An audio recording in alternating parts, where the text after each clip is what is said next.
Halo guys, ketemu sama aku karena ini tuh channel pertama aku, dan di channel pertama aku kali ini aku pengen membahas sebuah kasus yang menurut aku mencengangkan dan mengerikan ya bagi aku.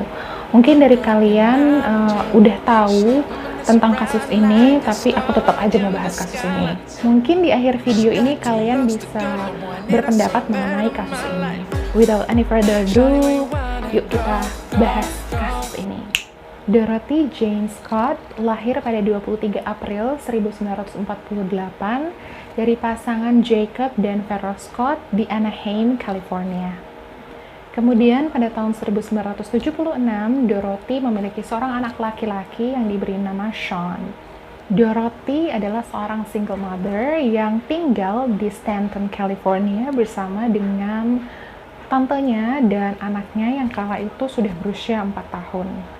Dorothy tinggal hanya berjarak 20 menit aja dari rumah orang tuanya di Anaheim. Dorothy ini dikenal sebagai wanita pekerja keras. Ia mengambil dua pekerjaan sekaligus, yaitu sebagai sekretaris di Swinger Physics Shop dan Custom John Hat Shop.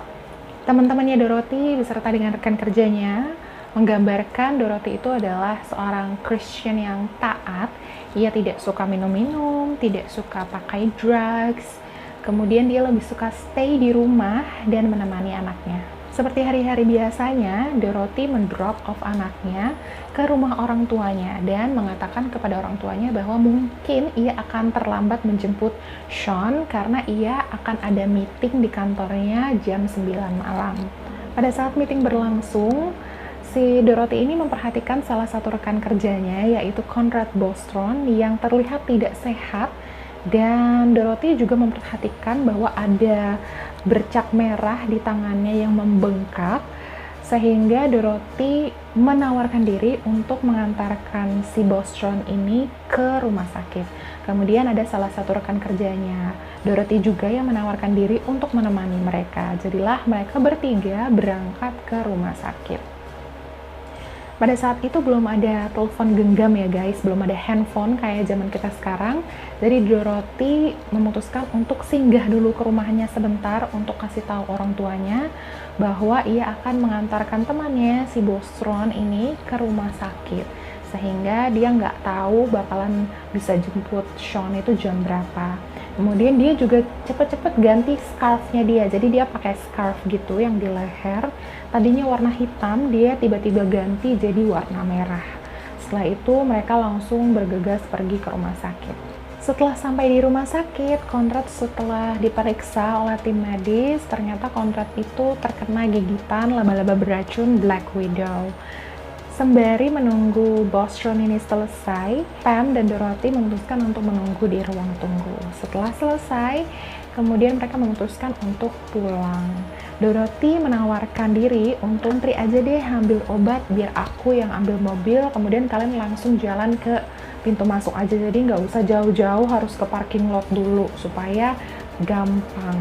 Kemudian mereka menyetujui ini. Pam dan Conrad kemudian antri untuk ambil obatnya. Kemudian Dorothy pergi sebentar ke restroom, baru kemudian ke tempat parkir.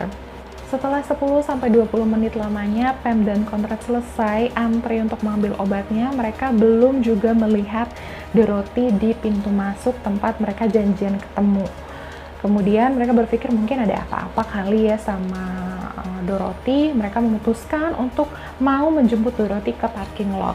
Tetapi tiba-tiba mereka melihat mobilnya Dorothy melaju kencang ke arah mereka dengan lampu tembak yang mengarah ke arah mereka tuh terang banget, silau banget. Jadi mereka nggak lihat siapa sih yang mengemudikan mobilnya pada saat itu. Si Pam dan Conrad ini melambai-lambaikan tangan supaya Dorothy tahu di mana posisi mereka pada saat itu. Namun mobilnya lewat begitu aja, melewati mereka kayak orang nggak kenal. Kemudian Pam dan si Conrad pasti bingung banget kenapa Dorothy meninggalkan mereka berdua di situ. Tapi mereka tiba-tiba mikir mungkin ada apa-apa sama Sean atau ada apa-apa sama orang tuanya, jadi dia harus buru-buru. Karena waktu itu tidak ada telepon genggam, jadi nggak bisa langsung telepon nanya kenapa. Pam dan Conrad memutuskan untuk menunggu Dorothy di sana. Sekitar kurang lebih 2 jam lamanya mereka berdua tunggu Dorothy. Mungkin aja Dorothy kembali untuk menjemput mereka, tapi ternyata tidak. Tidak ada kabar dari Dorothy sama sekali, maka Pam dan Conrad ini memutuskan untuk menelpon rumah orang tuanya Dorothy untuk menanyakan apakah Dorothy sudah sampai di sana apa belum. Tapi ternyata Dorothy tidak ada di rumah orang tuanya. Karena bingung, mereka tidak tahu mau ngapain lagi, tidak ada kabar juga, nggak tahu mau cari kemana. Pam dan Conrad memutuskan untuk menelpon polisi melaporkan bahwa Dorothy menghilang. Namun sayangnya pada saat itu polisi tidak menggubris laporan tersebut dengan serius karena mengconsider bahwa si Dorothy ini udah dewasa, jadi udah bisa memutuskan mungkin dia mau pergi tanpa ngasih tahu orang atau gimana, itu udah keputusannya sendiri, jadi tidak ditanggapi serius pada saat itu. Namun tanpa mereka sangka bahwa hari itu adalah hari terakhir mereka melihat Dorothy hidup. Sebelum kita lanjutin ceritanya ke bagian kenapa Dorothy bisa menghilang atau di mana Dorothy bisa ditemukan, please subscribe channel ini, like, komen sebanyak-banyaknya yang kalian suka, kasih tahu pendapat kalian tentang kasus ini, dan kasih tahu juga pendapat kalian tentang aku, maklum newbie, jadi kalian boleh komen apapun yang kalian suka. Jangan lupa nyalain belnya juga supaya tahu kalau misalnya aku ada upload video baru. Thank you. Nah, sebelum kita lanjutin juga, aku pengen balik dulu, tarik ke belakang sebelum Dorothy ini menghilang. Beberapa bulan sebelum dia menghilang, Dorothy itu pernah cerita ke keluarganya bahwa ada seorang pria yang terus-menerus menelpon dia, baik dia ada di rumah maupun ada di kantor. Pria ini dia tidak kenal sama sekali. Pada saat si pria ini menelpon, dia akan mengekspresikan rasa cintanya yang begitu kuat, yang begitu menggebu-gebu kepada Dorothy. Dan di satu sisi yang lain, dia akan menelpon lagi yang kemudian akan mengancam Dorothy. Ia bahkan memberitahu Dorothy bahwa ia tahu apapun gerak-gerik Dorothy, dan bahkan apa yang dia pakai pada hari itu dia pun tahu. Ada satu panggilan yang membuat Dorothy benar-benar takut pada saat itu, yaitu pada saat si pria misterius ini menelpon Dorothy dan berkata bahwa dia akan menculik Dorothy dan akan memotong Dorothy ke bagian-bagian terkecil sampai tidak akan ada yang bisa lagi menemukan Dorothy. Suatu malam lagi, si pria misterius ini menelpon Dorothy lagi dan meminta dia untuk keluar rumah karena ia telah meninggalkan hadiah untuk Dorothy. Pada saat Dorothy keluar rumah, ia melihat setangkai bunga mawar yang sudah mati di atas mobilnya. Dia bilang sama keluarganya, cerita gitu sama keluarganya bahwa kayaknya dia kenal sama suara dari pria misterius ini. Dia tahu tapi kayak dia nggak yakin apakah pria ini benar yang di pikiran dia atau tidak. 1 minggu sebelum hilangnya Dorothy memutuskan untuk mengambil kelas bela diri untuk membela dirinya sendiri kalau ada apa-apa, dan berpikir mungkin ia perlu handgun. Jadi dia berpikir dan berencana untuk membeli sebuah handgun. Tetapi sepertinya ia mengurungkan niatnya ini karena mengingat bahwa ia memiliki seorang anak laki-laki berusia 4 tahun. Dia takut mungkin dia akan menyakiti anaknya dengan pistol itu, jadi dia nggak pernah beli handgun itu. Beberapa jam setelah Dorothy dikabarkan menghilang, tepatnya pukul 4.30 pagi pada 29 Mei, mobil berwarna putih milik Dorothy ditemukan terbakar 10 mile sejauhnya yang terletak di Santa Ana. Pada saat melakukan investigasi, polisi tidak menemukan tanda-tanda kecelakaan apapun dan bahkan tidak menemukan Dorothy di mobil ini. 1 minggu setelah mobil Dorothy ditemukan, orang tua Dorothy mulai menerima panggilan dari pria yang tidak dikenal ini. Si pria ini berkata, apakah kamu kenal dengan Dorothy Scott? Atau apakah kamu berhubungan dengan Dorothy Scott? Kemudian ibunya Dorothy menjawab iya. Kemudian si penelpon misterius ini berkata pada ibunya bahwa aku telah mendapatkannya. Kemudian dia langsung tutup teleponnya gitu aja. Jadi ibunya ini panik dan langsung menelpon polisi. Kemudian polisi berkata pada keluarga Scott bahwa jangan bilang detail apapun dan jangan pernah memberitahu detail apapun mengenai hilangnya Dorothy kepada media, karena mungkin saja itu dapat mengacaukan investigasi yang mereka tengah lakukan pada saat itu. Namun sayangnya 1 minggu setelah itu, ayah dari Dorothy, Jacob Scott, tidak tahan lagi. Jadi dia kayak udah nggak bisa lagi menahan perasaannya kehilangan putrinya. Jadi Jacob memutuskan untuk menelpon salah satu media cetak yang ada di sana untuk menerbitkan artikel tentang hilangnya Dorothy.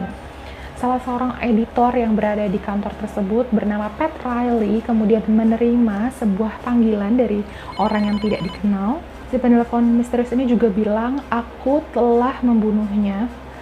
Dia adalah cintaku. Aku mendapatkannya selingkuh dengan pria lain, tapi dia menyangkal bahwa dia selingkuh. Jadi aku membunuhnya." Itu kata si penelponnya. Bahkan si penelpon misterius ini bisa mengatakan detail tentang Dorothy pada saat terakhir sebelum dia menghilang. Padahal detail ini bahkan belum disebarkan oleh tim investigasi. Seperti misalnya dia pakai scarf berwarna merah, ataupun dia tahu apa yang sedang dilakukan Dorothy bersama dengan si Conrad dan Pam di rumah sakit pada saat itu. Polisi kemudian menginvestigasi mantannya Dorothy dan ayah dari Sean. Namun sayangnya ayah dari Sean ini juga memiliki alibi yang sangat kuat karena pada saat itu dia sedang berada di Missouri. Meskipun begitu, Dorothy masih tetap belum ditemukan, tetapi telepon dari orang tidak dikenal ini terus berlanjut. Bulan demi bulan sampai berganti tahun demi tahun. Selama waktu ini, orang yang tidak dikenal itu terus-menerus menghantui Vera dengan teleponnya secara rutin. Si pria yang misterius ini selalu menelpon Vera pada saat Vera berada di rumah sendirian. Ia akan berkata berulang-ulang kali, ia akan bertanya, "Apakah Dorothy di sana? Aku mendapatkannya, aku telah membunuhnya." Kemudian polisi memutuskan untuk memasang alat penyadap di telepon keluarga Scott. Setiap kali polisi ingin menyadap atau melacak keberadaan si penelpon misterius ini selalu saja gagal. Karena si penelpon ini selalu bicara satu kalimat pendek setiap kali ia menelpon.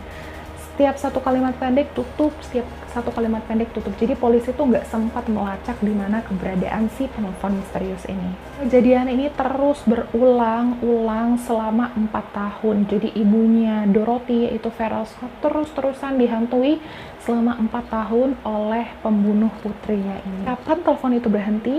Telepon itu baru berhenti pada tahun 1984, mana Jacob pada saat itu secara tidak sengaja sedang ada di rumah, yang kemudian pada saat pelakunya menelpon bukan ibunya Dorothy yang angkat, tiba-tiba ayahnya Dorothy yang angkat. Si pelaku cepat-cepat tutup teleponnya. Nah, menurut kalian di sini apa mungkin pelaku ini adalah seseorang yang dikenal sama Jacob, jadi mungkin dia takut Jacob ini mengenali suaranya, atau mungkin itu adalah orang terdekat yang mungkin keluarga Scott sendiri tahu. Kalau kalian tahu, komen di bawah. 4 tahun kemudian, seorang pekerja konstruksi menemukan sisa-sisa bagian tulang belulang manusia di Canyon Road, Santa Ana. Cuma sedikit yang bisa ditemukan sama mereka, seperti tulang belulangnya, tulang pelvisnya, kemudian 2 tulang paha dan 1 lengan. Temukan juga cincin berwarna turquoise, kemudian jam tangan. Jarum jam tangan itu sendiri berhenti pada tanggal 29 Mei pada jam 12.30 waktu dini hari. Tidak lama kemudian, tulang belulang itu diidentifikasi adalah tulang belulang milik Dorothy Scott. Tulang belulang itu ditemukan di bawah tulang belulang atau sisa-sisa bangkai dari anjing. Jadi di atasnya itu, jadi ini mayatnya tulang belulang sisa dari tubuh Dorothy Scott. Nah, di atasnya itu ditaruh bangkai anjing. Jadi mungkin supaya nggak ketahuan Bahkan sampai sekarang, pria yang bertanggung jawab atas hilangnya, atas kematian Dorothy belum ditemukan. Sampai sekarang belum ada yang tahu siapa yang menelpon dan mengancam Dorothy Scott. Meskipun kasus ini masih belum bisa terpecahkan, namun ada satu teori yang kuat yang beredar cukup lama pada saat itu. Jadi para pekerja di tempatnya Dorothy bekerja pada saat itu mengatakan bahwa ada satu laki-laki yang sering datang bernama Mike Butler. Mike Butler diketahui sebagai pemilik terdahulu dari Custom John Hat Shop tempat Dorothy bekerja dan dikenal bahwa ia sangat terobsesi dengan Dorothy. Mike Butler diketahui tinggal sendirian di Santiago Mountains dan dikenal sebagai orang yang tidak stabil dan dicurigai dia ikut suatu cult activities. Sekarang Sean, anaknya dari Dorothy itu sudah tumbuh besar dan memang dia sendiri mencurigai bahwa Mike Butler adalah pelaku dari pembunuhan ibunya. Diketahui kakak dari Mike Butler ini ternyata bekerja bersama dengan Dorothy, jadi satu perusahaan gitu, sehingga dari situlah Mike Butler bisa mendapatkan informasi mengenai schedule-nya Dorothy dan apa yang Dorothy kenakan pada hari di mana ia bekerja. Jadi karena kakaknya bekerja di perusahaan yang sama dengan Dorothy, jadi Mike Butler ini punya alasan yang bagus gitu ya untuk terus-terusan bisa datang ke perusahaan itu, mungkin untuk menjemput kakaknya atau apa gitu, supaya bisa menjadi alasan untuk melihat Dorothy. Namun hal ini tidak didukung dengan bukti yang kuat, sehingga teori ini hanyalah menjadi teori aja. Ada satu hal lagi yang mungkin jadi aneh di kasus ini, yaitu pada saat Dorothy memutuskan untuk kembali ke rumah sebelum pergi ke rumah sakit. Pada saat itu dia kan menggunakan scarf warna hitam, tapi dia memutuskan untuk tiba-tiba mengganti scarfnya menjadi warna merah. Nah, ini menjadi hal yang menurut aku juga cukup aneh ya, kenapa dia tiba-tiba ganti scarfnya gitu. Gak ada satu orang pun yang tahu kenapa dia mengganti scarfnya ini. Menurut kalian, kenapa dia ganti scarfnya? Yang kemudian si stalkernya ini, si pria misteriusnya ini bisa bilang ke Pat Riley ya kan, bahwa dia tahu kalau si Dorothy ini memakai scarf berwarna merah pada hari itu. Dari mana dia tahu? Padahal pada saat di tempat kerja dia pakai scarf warna hitam. Jadi di sini polisi mungkin bisa menilai bahwa si penguntit ini, si pria misterius ini sudah mengikuti Dorothy juga mulai dari ia pulang kerja sampai ke rumah orang tuanya, sampai ke rumah sakit. Namun sayangnya hal ini juga masih belum bisa membantu polisi. Saat ini kedua orang tua Dorothy, Jacob dan Vera sudah meninggal dunia tanpa mengetahui apa yang sebenarnya terjadi kepada putri mereka. Saat ini sudah memasuki tahun ke-40 peringatan hilangnya Dorothy Jane Scott. Dan sampai saat ini sama sekali belum diketahui siapa pelaku pembunuhan Dorothy Scott. Nah, bagaimana tadi kasus yang udah aku bahas? Menurut kalian apakah ada keterkaitan dari beberapa nama yang udah disebutkan di kasus tadi atau enggak? Apa pendapat kalian tentang kasus ini? Aku pribadi ya, kalau misalnya ada orang yang tiba-tiba nelfon, yang tiba-tiba kayaknya tahu aku di mana, aku pakai baju apa setiap hari, kayaknya gak nyaman banget. Apalagi jadi Dorothy, apalagi jadi ibunya, keluarganya yang diteror bertahun-tahun. Kita doakan Dorothy semoga tenang di sana bersama keluarganya.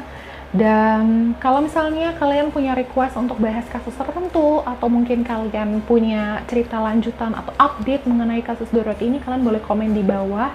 Langsung aja, aku pasti bakalan baca komen kalian satu-satu, karena memang channel ini baru, pasti nggak ada yang subscribe, jadi aku bakal baca komen kalian kalau kalian komen, oke?